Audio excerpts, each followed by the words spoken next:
보면 20장에 있는 말씀 우리가 너무나 잘 아는, 그래서 뭐 아마 평생 이 설교만 아마 수백 번 아마 들으셨을 거예요.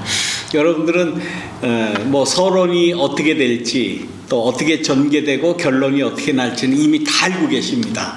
더 이상 설교 드릴 게 없는 그러한 말씀이에요. 그런데 우리가 조금 간과한 그러한 내용이 있는데, 그것은 뭔가 하면 이 말씀은 비유의 말씀이에요.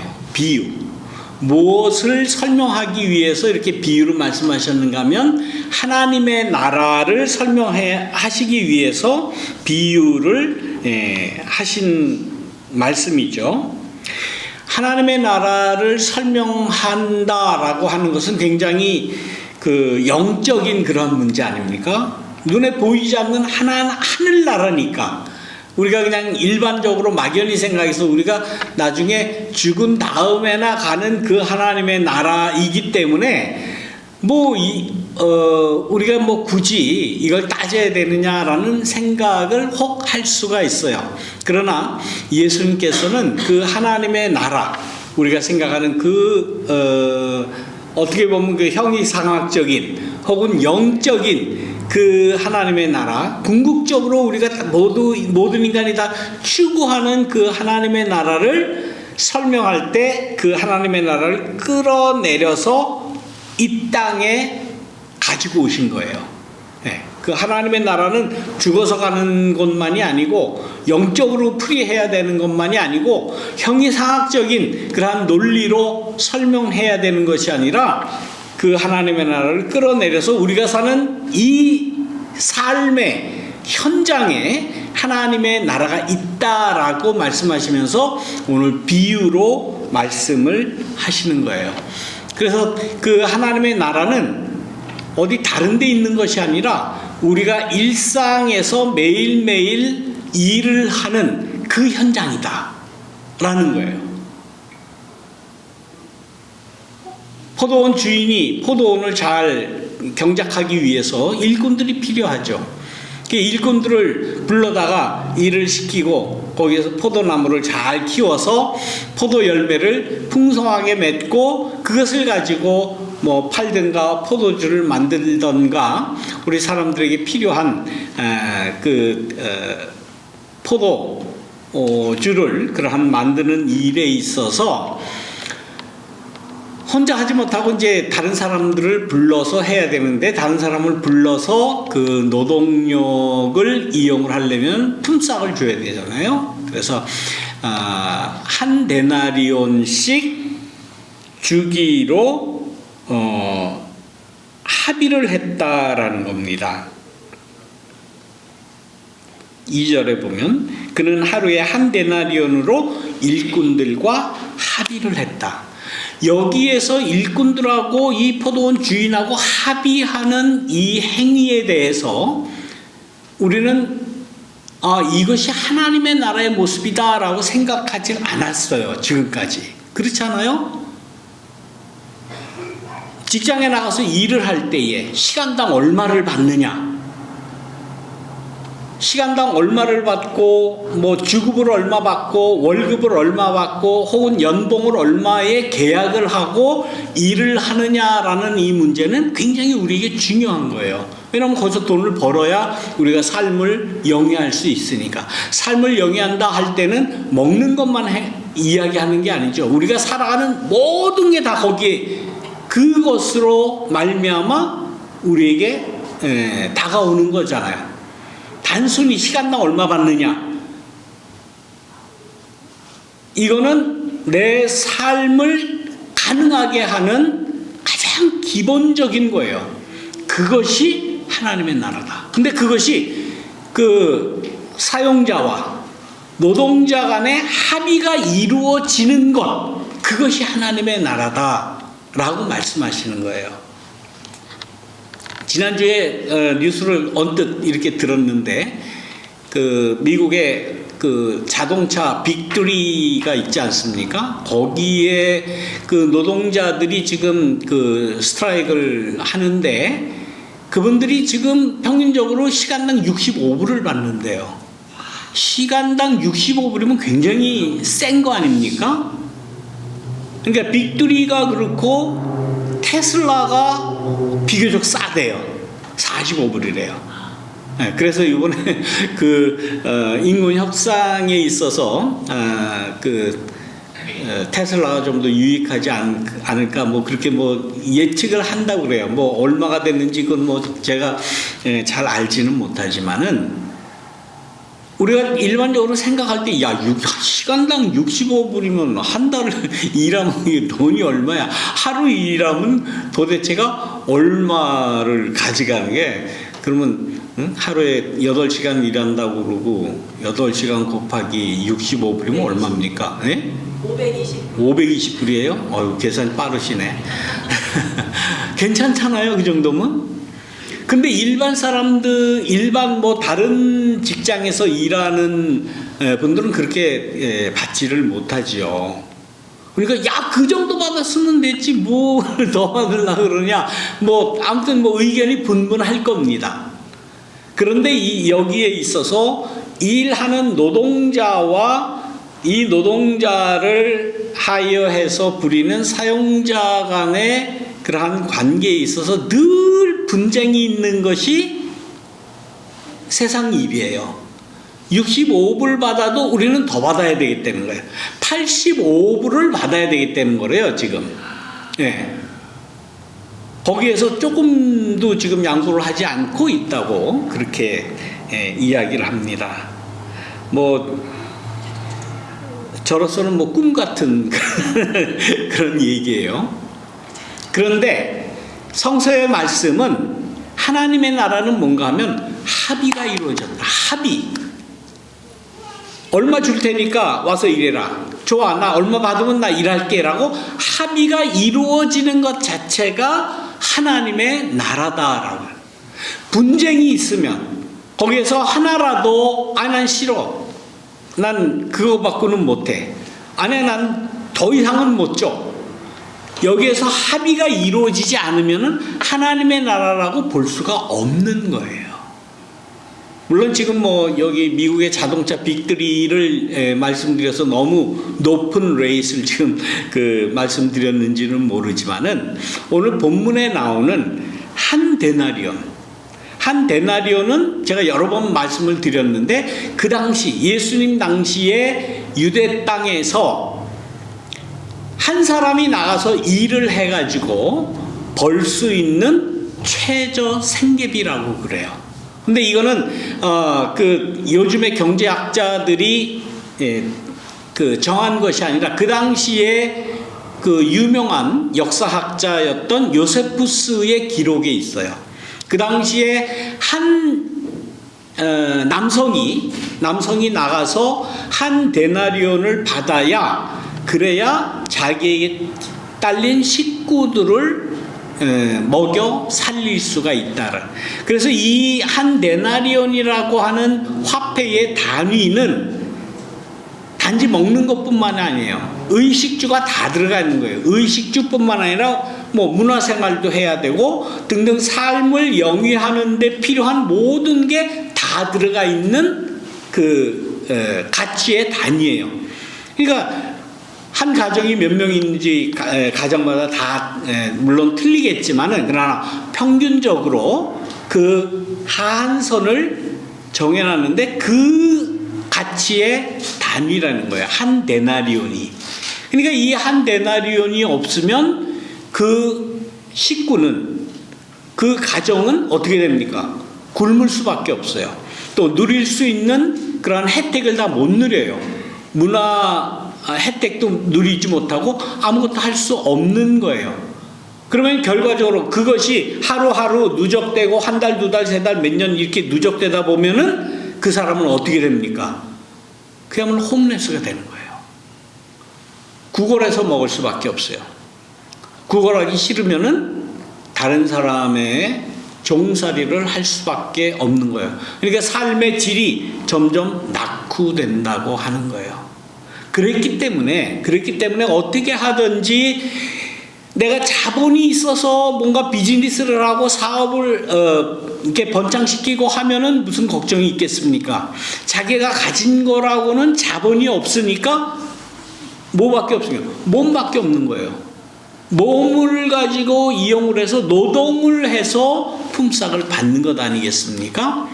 그러니까 이 품삯이라고 하는 것은 굉장히 중요해요. 이거 주지 않으면, 이걸 받지 않으면은 그 사람의 삶이 완전히 파탄이 나 버리는 거예요.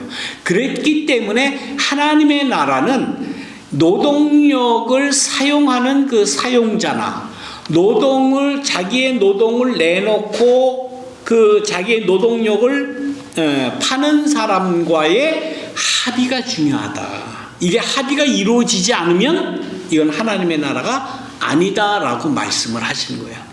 우리는 지금 하나님의 나라 그러면은 그야말로 죽어서 가는 하나님의 나라. 그곳에 가면 뭐 하나님의 영광이 있고 뭐 천사들이 날아다니고 천사들이 찬양을 하고 그런 소위 말해서 영적인, 형이상학적인 혹은 판타지만 생각을 했지 하나님의 나라가 뭐야? 노사 합의가 이루어져야 그것이 하나님의 나라다라고 예수님은 비유를 통해서 말씀을 하셨어요.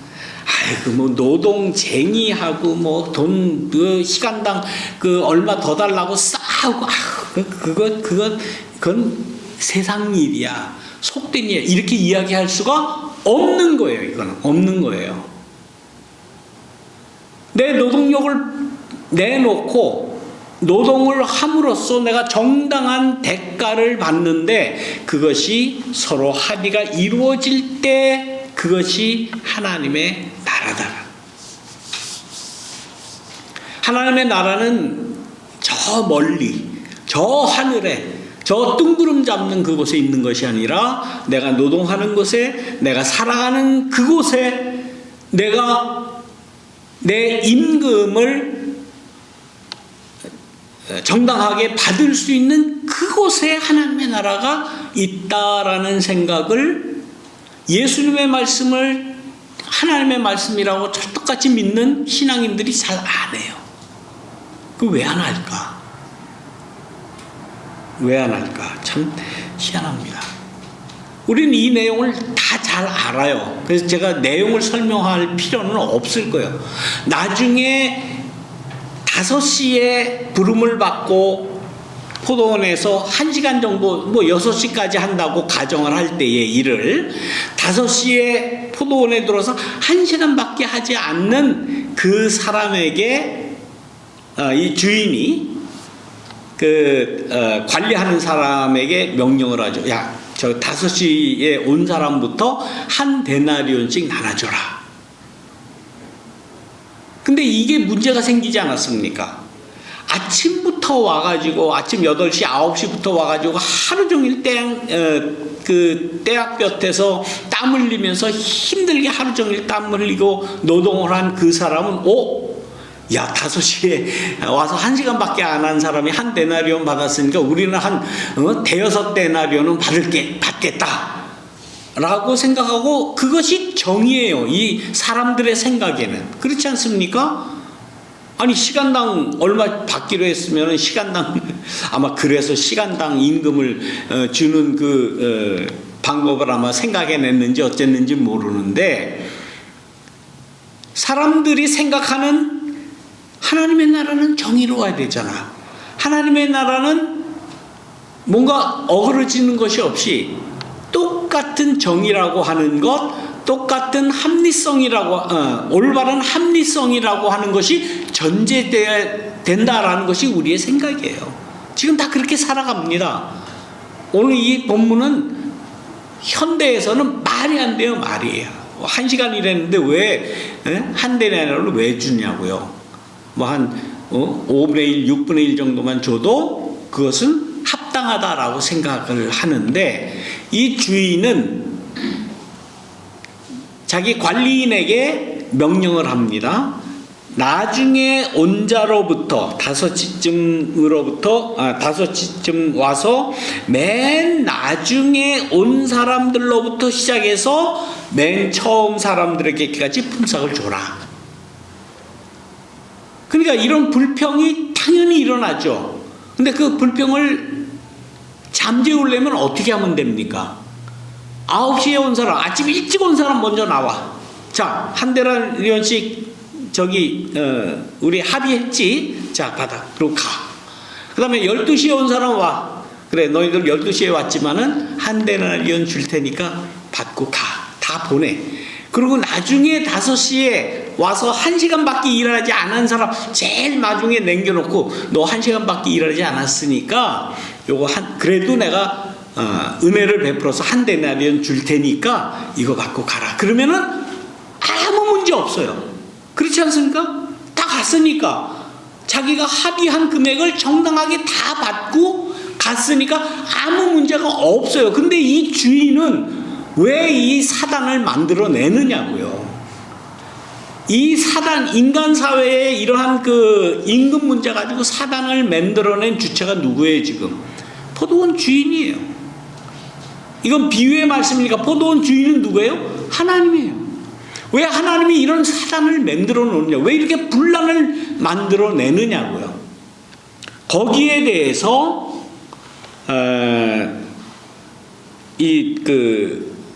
하나님의 말씀은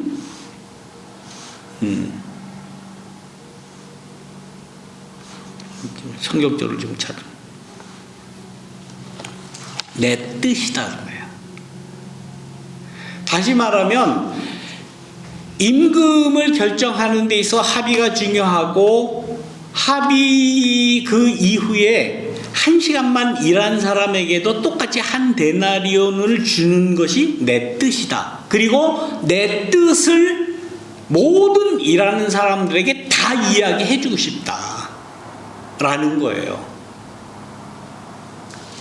내 것을 가지고 내 뜻대로 할 수 없다는 말이냐, 너희들의 눈에 거슬리느냐 라고 말씀을 하시면서 아까 처음에 말씀드린 한 데나리온이라는 가치의 단위는 한 가정의 모든 구성원들이 하루에 먹고 자고 옷 입고 문화생활하고 살 수 있는 그 최저 생계비라는 것을 지금 강하게 이야기하시면서 이 주인이 하고 싶은 말은 뭡니까?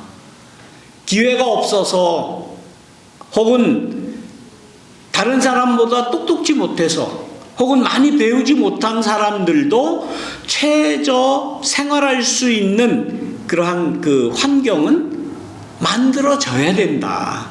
그리고 그런 환경은 모든 사람이 다 책임지고 만들어야 된다라는 것이 하나님의 뜻이다라는 거예요. 요즘 사람들은 그렇지 않죠. 나는 똑똑해. 나는 어디 좋은 대학 나왔어.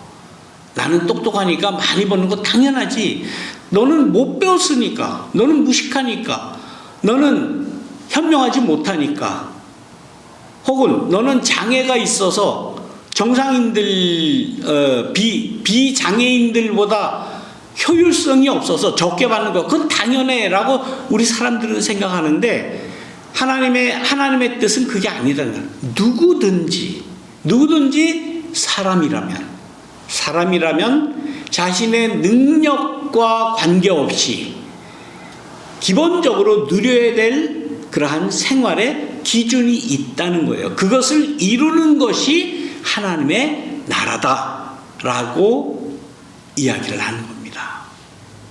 이러한 말씀은 우리가 사는 지금 현실에 있어서 굉장히 직접 연결이 되어 있는 말씀이고, 우리가 생각하는 이 현실의 그 모든 사람이 생각하는 그 커먼 센스, 그거와는 완전히 틀려요. 지금 이 말씀대로 지키고 기업을 운영하는 기업주가 어디 있습니까? 상업주가 어디 있어요?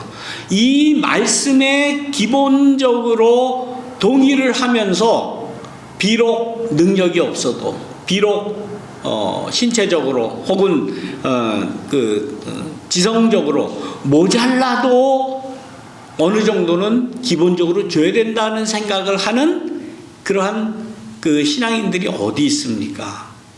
다 당연히 능력이 많은 사람은 많이 벌 수 있고 적은 사람은 뭐 못 버는 거 할 수 없고 그런 생각을 가지고 있기 때문에 이 말씀을 대할 때에 그냥 건성으로 대하죠. 아유 그거야 뭐 그냥 그 성경에 나오는 그 옛날 얘기 같은 우화 같은 혹은 뭐 동화 같은 그런 얘기지 이 말씀을 자기의 삶에서 실현하는 사람은 거의 없어요. 심각하게 생각하는 사람도 없어요. 그냥 무시해요. 이 말씀을 그냥 이그노하고 말아요.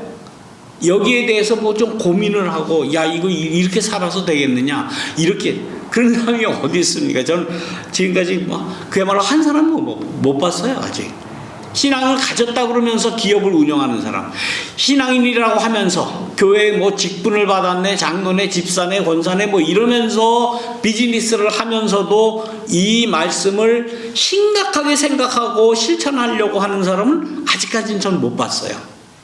그거는 성경에 있는 말씀이니까 그냥 하고 너 능력이 얼마나 돼, 경력이 얼마나 돼, 너 시간당 얼마, 내가 얼마 줄게 이렇게 해서 다 차등적으로 효율적으로 효과적으로 운영하고 이거는 정의롭다. 이거는 올바른 그러한 내 판단이다라고 주장을 하죠.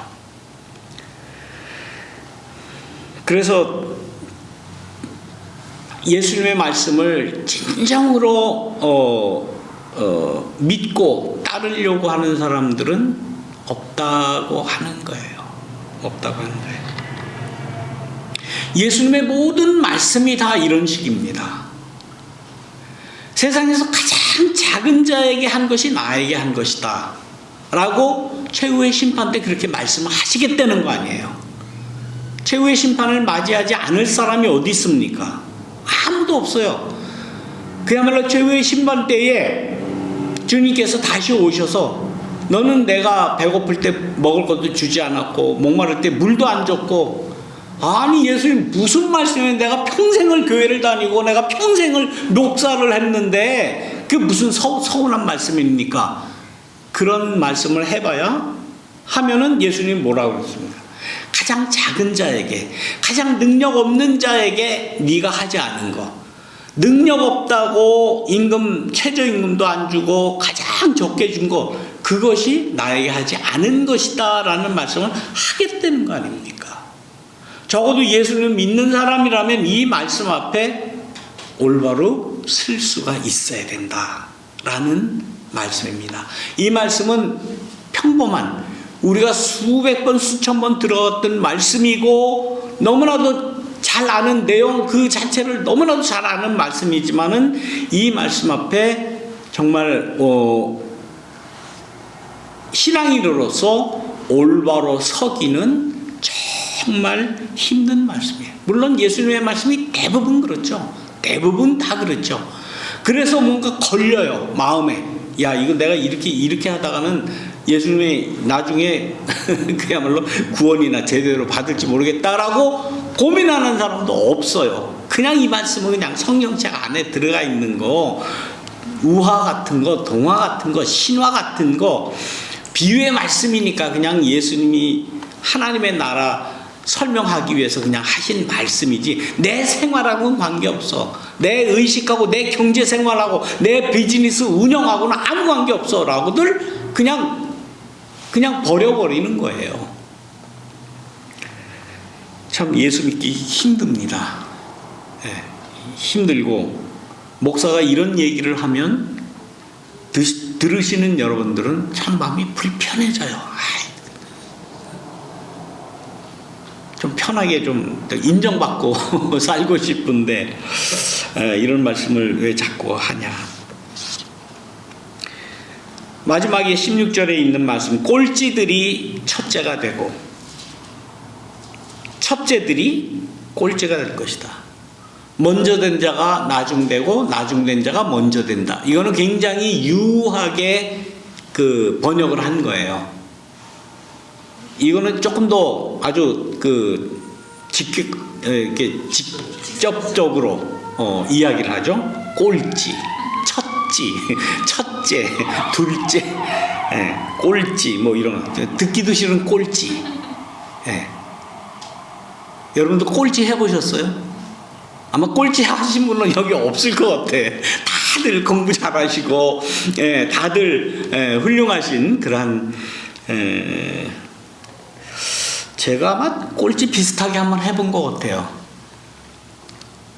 뭐 구체적인 얘기는 할 필요는 없겠지만은 꼴찌들이 첫째가 되는 그러한 일이 일어나는 것이 하나님의 나라다라고 예수님은 말씀을 하십니다. 우리가 이러한 상황에서 꼴찌가 돼야 되겠습니까? 첫째가 돼야 되겠습니까? 일부러 꼴찌가 되자. 그건 또 안 돼요. 일부러 꼴찌 되는 사람이 어디 있습니까? 그게 마음대로 안 돼요. 그러면 결국은 뭡니까?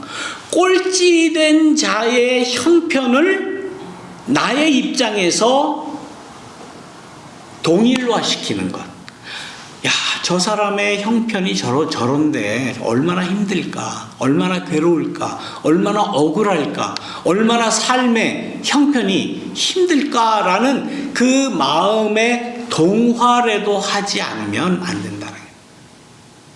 우리가 신앙을 갖는다는, 신앙생활을 한다고 하는 것은 꼴찌된 자들과 아니면 가장 작은 자들과 가지지 못한 자들과 배우지 못한 자들의 형편을 헤아려서 그들의 심정을 이해해주고 내가 그들과 동화하는 것.